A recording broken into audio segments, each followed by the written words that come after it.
দর্শক, খাগড়াছড়ির পরিস্থিতি জানাতে এই মুহূর্তে আমাদের সাথে যুক্ত হচ্ছেন সহকর্মী রূপায়ণ তালুকদার। রূপায়ণ, আমরা রিপোর্টে দেখছিলাম যে বন্যার পানি কমে যাওয়ার পর বিভিন্ন জায়গায় ক্ষতচিহ্ন ভেসে উঠেছে। খাগড়াছড়িতে সব মিলিয়ে কি অবস্থা? সেখানে বন্যা পরবর্তী কি অবস্থা দেখছেন? সব মিলিয়ে যদি বিস্তারিত বলেন।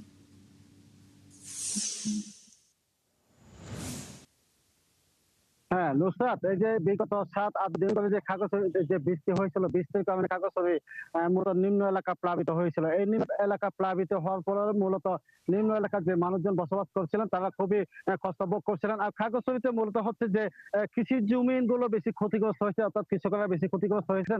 নুসরাত, আসলে এখানে মূলত দীঘিনালা উপজেলার মেরুং এলাকাতে বেশি কৃষকরা ক্ষতিগ্রস্ত হয়েছেন। তারা কৃষি জমি তারা চাষ করেছিলেন, মূলত আউশের বীজতলা এবং আমনের যে চারাগুলো ছিল সেগুলো তারা অনেকটা পানির নিচে তলিয়ে গেছিল এবং এখন তারা নতুন করে আবার বীজতলা করতে হবে।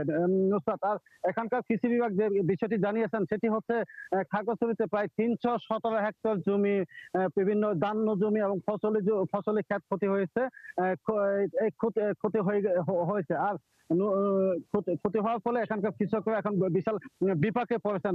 নুসরাত, এখন এই বিপাকে পড়ার ফলে তারা এখন চিন্তা করতেছেন এই যে ফসলি জমিগুলো ক্ষতি হয়ে গেছে, এখন তারা কিভাবে ক্ষতি পুষিয়ে উঠবেন। এবং এই যে তবে কৃষি বিভাগের যে খাগড়াছড়ির যে উপপরিচালক নাসিরউদ্দিন আহমদ, তিনি জানিয়েছেন তারা চেষ্টা করতেছেন কৃষকদের কিভাবে ক্ষতি পুষিয়ে দেওয়া যায়। তারা সরকারের প্রণোদনা দেওয়ার সাপেক্ষে তারা এই ক্ষতি পুষিয়ে দেওয়ার চিন্তা ভাবনা করতেছেন। নুসরাত, এই ছিল খাগড়াছড়ির ক্ষয়ক্ষতির বিস্তারিত। রূপায়ণ, অনেক ধন্যবাদ আপনাকে। দর্শক, খাগড়াছড়ি থেকে ফসলি জমির ক্ষয়ক্ষতির খবর জানাচ্ছিলেন সহকর্মী রূপায়ণ তালুকদার।